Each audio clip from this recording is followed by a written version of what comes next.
Hello and a very good evening to all of you. My name is Miss Alia, the moderator for today. Our discussion for today whether tertiary education should be free or paid. Education is vital to future generations to set their path into the real world. All official post-secondary institutions of higher learning including public and private universities, college, technical training facilities and vocational schools are referred to as tertiary institutions of learning. In order to promote growth, combat poverty, and increase shared wealth, tertiary education is essential. First, let me introduce our panel for today. Panel number one, we have student representative from UiTM Shah Alam, Ms. Anis Adriana. Our second panel is Dr. Putri, Senior Lecturer from UiTM Shah Alam. Next, we have Datuk Dr. Iwani, Ministry of Higher Education as our third panel. And lastly, we have Madam Natasha as parent representative. Without wasting our time, let us hear the first point about today's topic from our first panel, Ms. Anis.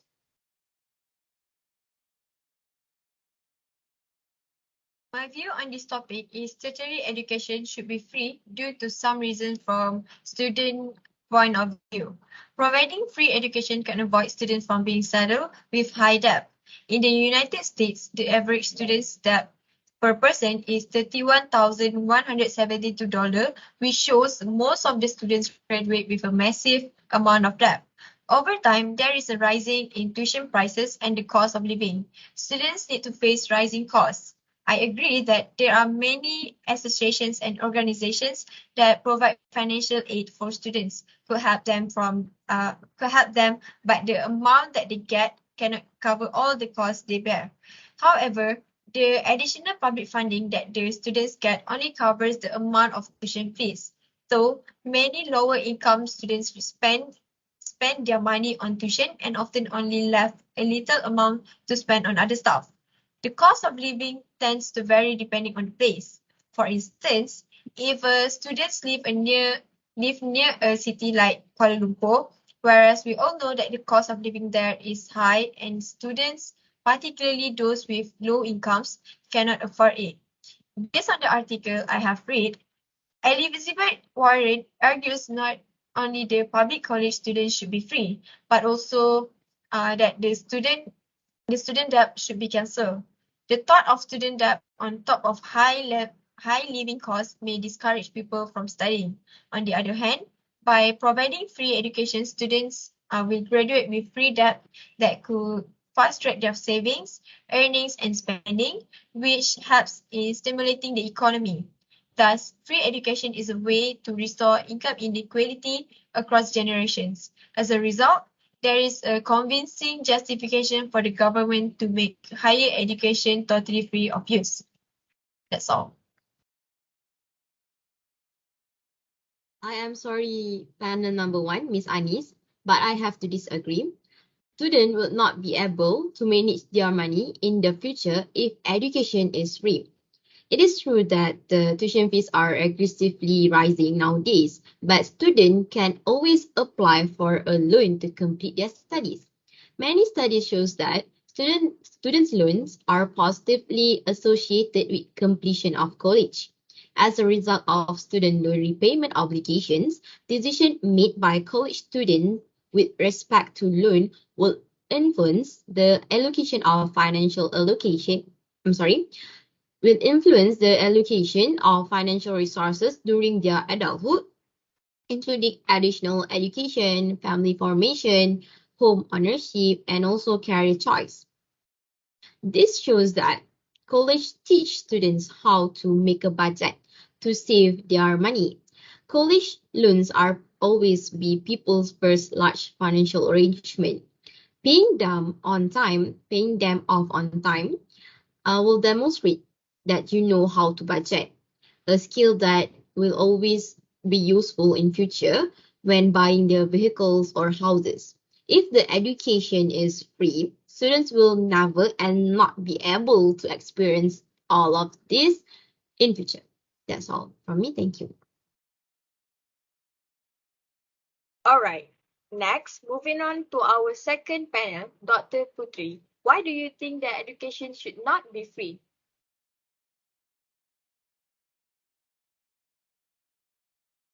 Thank you, Ms. Moderator. So firstly, why do I think the education should not be free is because students are no longer value the education when it is provided for free. With free education, students might begin to take the college as a granted. It is actually in a nature as a human, right, to be skeptical of anything that we are given out for free. When students do not have to pay for anything, they do not feel the need to get their money's worth by attending all of their classes or making an effort in any of their group projects or individual projects and so on. This could result in more many students dropping out of college or not making an effort at all to excel their studies. Therefore, I strongly believe that education should not be free. Because of the high cost of higher education nowadays, many students feel pressure to finish their degree as quickly as they can, right? So they can minimize their total amount of debt. According to the research findings and analysis conducted by Bayani 2020, among 68% of graduate students that attend their classes indicated that they are paying their own fees, the education fees, and since they pay for their own education, they will only get the benefits when they attend their classes. Moreover, among these graduate students, most of their education are being paid by their parents also, and therefore they would not miss any of their lectures, even though the lecture was boring or even dull, which is explained by a student. There are three guilt actually for not attending the class. Firstly, obviously, because of if they not attending the class, they are losing all the knowledge that they're supposed to get. Secondly, because of their parents are paying off their educations and so they feel guilty for that. Last guilt that they always mention is because of their parents get tired by working for a long hours to earn money for their education and for making sure that the monies are not wasting, they need to make the money worse by like performing well in their studies.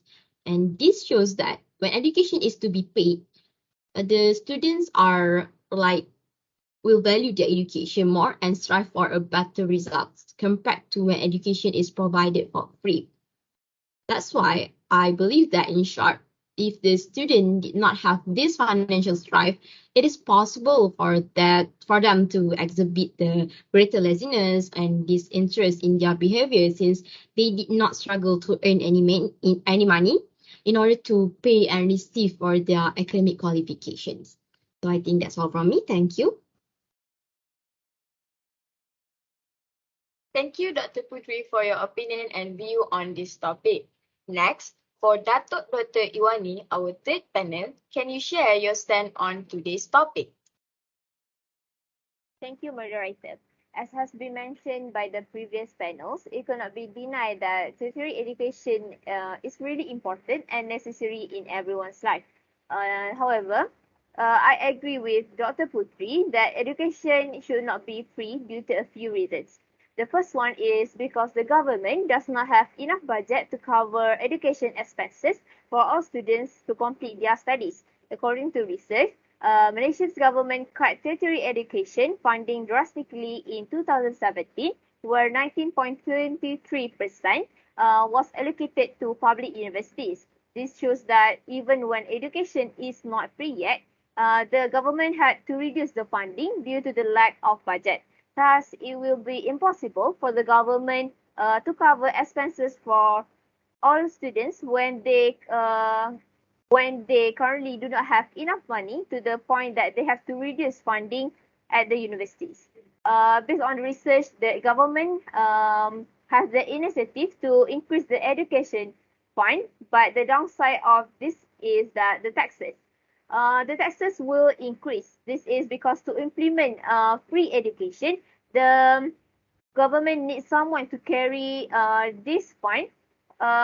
So the financial burden will shift to the taxpayers. They have to shoulder the responsibility to pay the education fee through paying taxes, including those who do not have a child, when they have to pay more taxes just to give free education to someone else's children. This will burden This will burden the citizen even more because there will be overtax. Moreover, according to research, if the government covers all students' education expenses, there will be no additional budgets left to support low-income students, particularly for them to afford necessary expenses such as food and transportation. This is unfair because the well-off students can actually afford to pay for the fee for the education fees. But in implementing free education for all students, the low-income students have to suffer and will face problems in affording basic needs. So it could be inferred that tertiary education can't be free because the government does not have enough budget to cover education expenses for all students. As a parent, I did not agree with Datuk Dr. Iwani because the government should manage the money that they receive from the taxpayer wisely. They have to spend the money on something that will bring benefits to the citizens. There are also some countries that give free education to their citizens. According to University of the People, countries that give free education to their citizens are Germany, Finland, Czech Republic, France, Austria, and Spain. Furthermore, other than Austria and Spain, these countries not only provide free education for their citizens only, but also free for everyone, or maybe highly subsidized by the government for foreign exchange students. Their citizens also pay taxes, but they still can manage to get free education because their government knows that when they give free education to them, they will serve for the society. Many countries understand how that free education provides positive outcome. So why can't we? As a parent, I do agree that education should be free because I think that it is the government responsibilities for providing tertiary education. The benefits of the particular education children receive results more to the children in their future adulthood and to society in general than to parents. Through their education, children become better equipped to deal with society as adults, and they are also equipped to try to gain higher qualifications as adults. These may qualify them to fulfill roles that supply societal needs for which the state is responsible, or to gain other employment that also pays taxes the government withdraw on to fund its activities. For this reason, it is unfair to charge individual parents for the government provided education of their children. Other than that, the government has a responsibility to provide a general education system in order to equip adults to set up and run the other system the state should provide to fulfill its other responsibilities. Basically, many of these systems require higher education, including specific professional education. For example, people will need higher education to become legal specialists, defense lawyer, and so on, in order to run the justice system. The part of education of a child the education system is responsible for is that which will fulfill its responsibility to the societal needs minus what parenting can reasonably be expected to provide. Thank you to panel Madam Natasha. But I disagree with the points stated. Providing tertiary education is indeed the government's responsibility, but not a free service. Instead of making tertiary education free, the governments have provided students with various financial aid to ease their parents' burdens, such as loans and scholarships. According to research, the reason why the Malaysian government provided financial support is to give e- equal educational opportunities to all citizens regardless of different family backgrounds because their goal is to expand more professionals and experts in various sectors. For example, Malaysia has MARA and JPA as a scholarship and also students loans such as PTPTN. The scholarship is given to students who match the required criteria, including good academic performance. Meanwhile, PTPTN acts as a loan for students but students are excluded to pay the loan if they graduated with CGPA of more than 3.5. In addition, based on the statistics provided by the Household Expenditure Survey, which measure the distribution of higher education subsidies. The result shows that the student from the lowest income quintile received 22.5% of the total subsidy, while nearly 20% of the total subsidies belong to the highest income quintile. This indicates that the Malaysian education system encourage fair access to higher education through a variety of subsidies programs. However, the free education system is impossible due to the higher percentage of students belong to the richest quintile enrolled in tertiary education, where they also receive a lot of benefits. Therefore, it will be widening the income gap between the rich and the poor.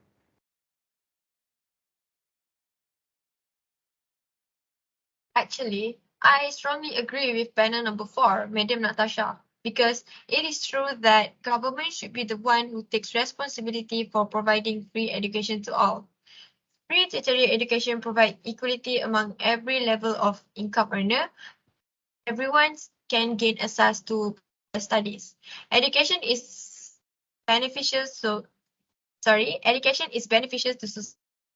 If market forces are allowed to decide on university education, they may be under provisions and the economy may suffer from a lack of skilled graduates. As a student, I believe that under a free market, higher education would be limited to wealthy families who could afford to send their children to university, while lower income students have to compete for scholarships in order to pay fees. There is also a compelling case to be made that tertiary education should be free to ensure equitable opportunity. Students may be discouraged if they have to pay for their university educations. Theoretically, students might take out loans or work part-time, but this may dissuade students from studying and cause them to enter the labor force sooner. There is a study that shows that the cost of tuition may explain the gap between high-achieving low-income students compared to high-achieving high-income students, according to Dinarsky. The way to lessen the gap would be to alleviate the financial burden of education fees. Thus, this would give a broader range of people the chance to be educated if they so desire. That's all. Thank you for your explanation, Miss Anis. Next, can we hear more from Dr. Putris about today's topic? Thank you, Ms. Moderator. So, why education should be paid? It is because more quantity than quality. If too many people go to college because of the tuition fees are no longer charged, or in short, we can say it is free, the quality of education as a whole is likely to decline.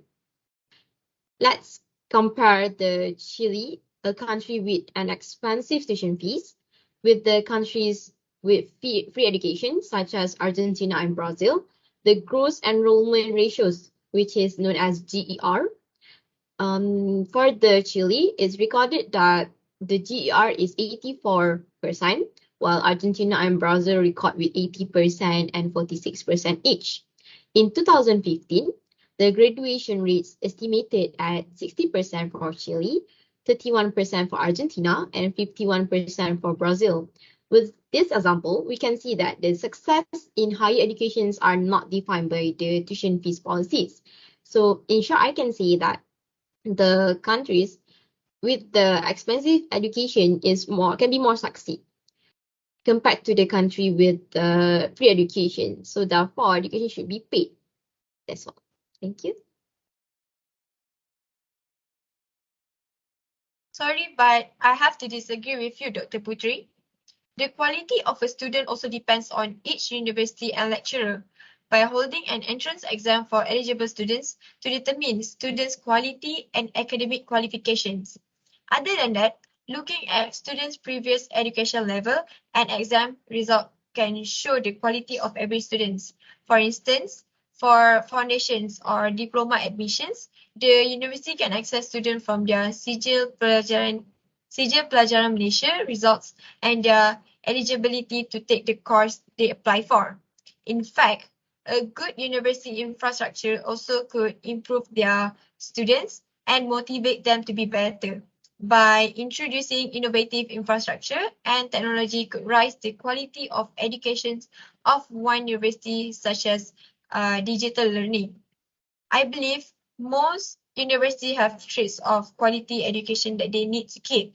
Lecturers need to play a role by measuring students' outcome and their improvement in order to prove how effective their education system is.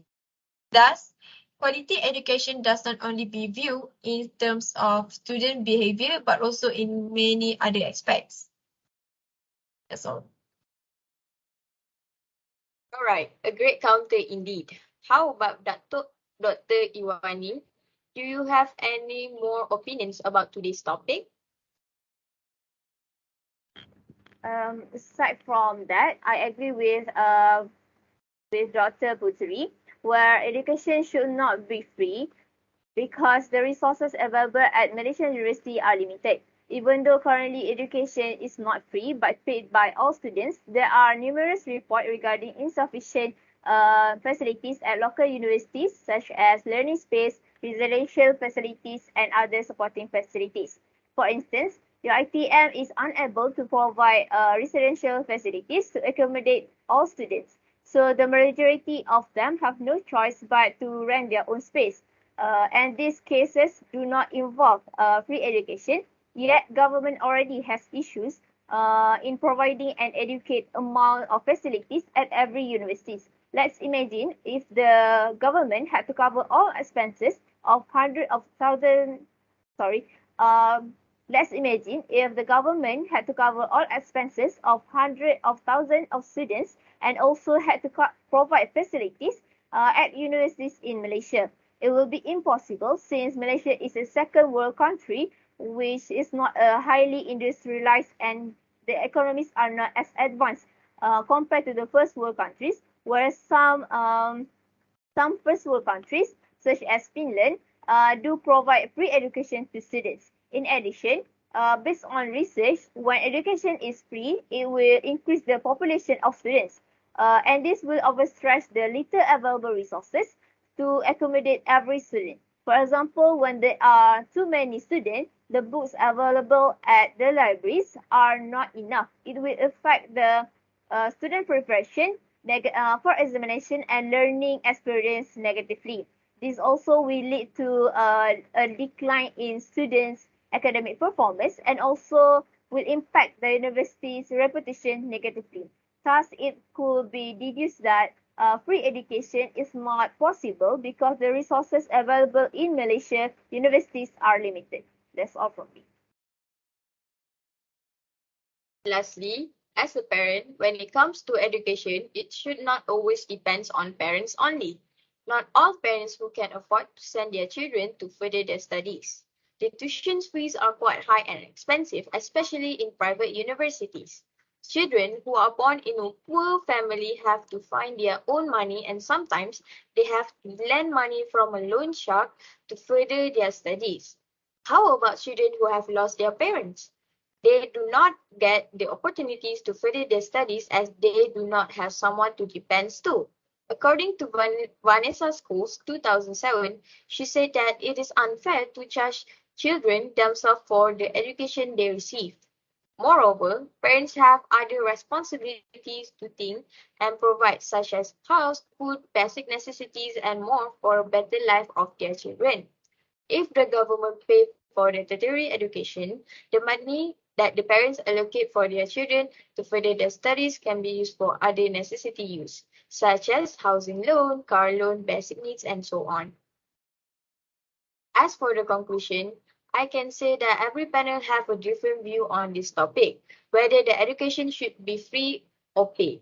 Well, I think all the views are valid because different people will have different perspective as everyone are facing different life situations.